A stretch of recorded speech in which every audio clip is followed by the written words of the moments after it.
How's it going, chums? It's time for another Black Ops 2 weapon guide, and today's featured weapon is another assault rifle, the MTAR, which is one of the very first weapons you get your hands on at the start of the game, and it's actually one that I overlooked and hadn't really been playing around with until I came to produce this guide, and I spent some quality time with it and realised it's quite a good weapon.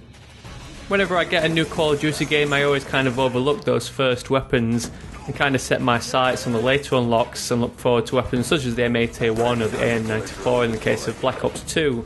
And it isn't until after a few months that I then go back and look at some of those weapons that I've had available all along and realise that there's some gems that I've overlooked. One of the great things about the MTAR, as well as other weapons that you unlock early on, is that you don't need to use one of your permanent unlock tokens to unlock this weapon. So no matter how far you are along in all your prestiges, whether you've maxed out your unlock tokens, you've always got this weapon available to play with. So let's jump straight in and take a look at some of the MTAR's general features. The MTAR is one of the only assault rifles that hails back to previous Call of Duties in its damage figures, with it being able to secure kills in 3 to 5 shots, although in previous Call of Duties we're all used to acquiring kills in 3 to 4 shots, with typical damage ratings of 40 to 30, but the MTAR along with the AN94 are two weapons that retain these pretty high damage figures, allowing these weapons to kill in 3 to 5 shots, whereas a lot of the other assault rifles need 4 to 5 shots to kill. Like I mentioned in my M27 guide, a 750 rounds per minute fire rate plus a 4-shot kill up close leaves you at quite a bit of a disadvantage at close range and will often mean you get gunned down by those SMG guys, or at least the assault rifle guys with a faster fire rate. But that 3-shot kill from the MTAR kind of shaves off a few milliseconds from the overall time to kill and kind of keeps you safe in those close quarters engagements. The recoil spread of this weapon isn't too bad, but it does kind of drift off target under any prolonged fire. And to finish off its features, its iron sights are pretty clean, with that nice little rear aperture and front pin to line up with your shots. So moving on, let's take a look at some more detailed stats for the MTAR in Black Ops 2. Its magazine weighs in with a typical 30 rounds, which can be extended to 40 rounds with the extended clip attachment. Another pretty average stat is its rate of fire. It weighs in at 750 rounds per minute.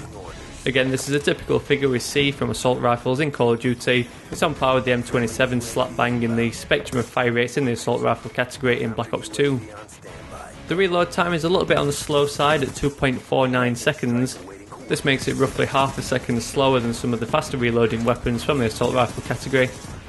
Then to finish off with some general stats for the assault rifles, we've got a standard aiming speed of 0.25 seconds, as well as that slight movement penalty of 95%.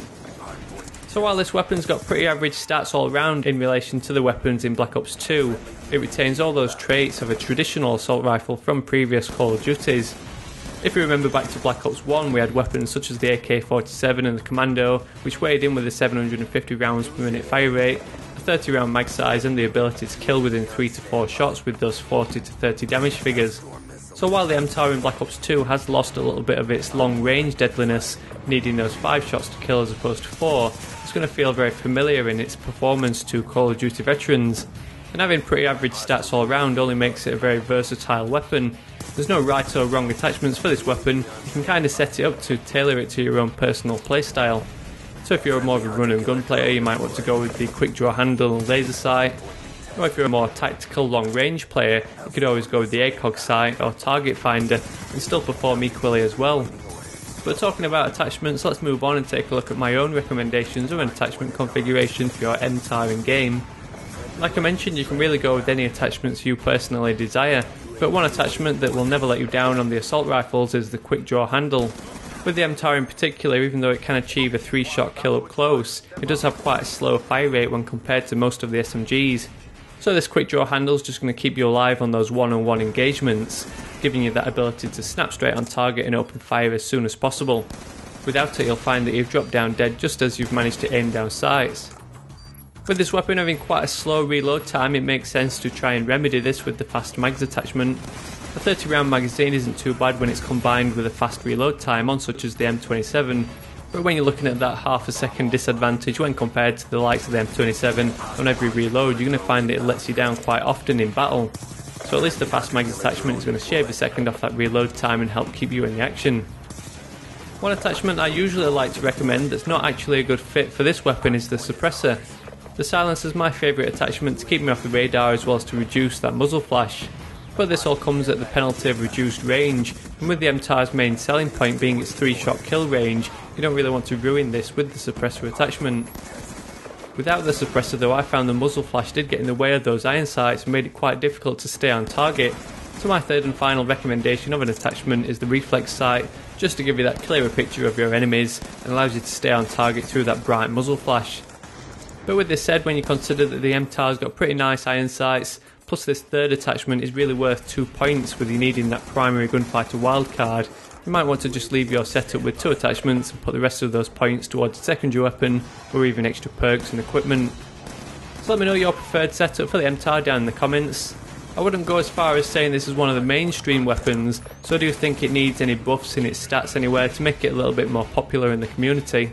I think if anything I'd have liked to have seen this weapon with a little bit lower recoil, or at least buff that long range damage figure back up to around 30 to allow it to achieve that traditional 3 to 4 shot kill. If you are a fan of this weapon, or if you enjoyed my guide or learned anything new, I'd really appreciate a thumbs up down below. Adding a like's really the best way of giving my videos that little bit extra exposure and helps share the video with your friends, so it's something I really appreciate. If you're new to my videos, don't forget you can subscribe to stick around for plenty more of these Black Ops 2 weapon guides. And if you didn't know, I also run a Black Ops 2 class setup series, so let me know down in the comments if you can think of any special classes that the MTAR would be a particularly good fit for. If you take a second to look down in that description, you'll find a couple of links to my Twitter and Facebook profiles. There's also a link to the playlist in case you've missed any of the previous episodes of this weapon guide series. So thanks for taking the time to watch, and I'll catch you all later.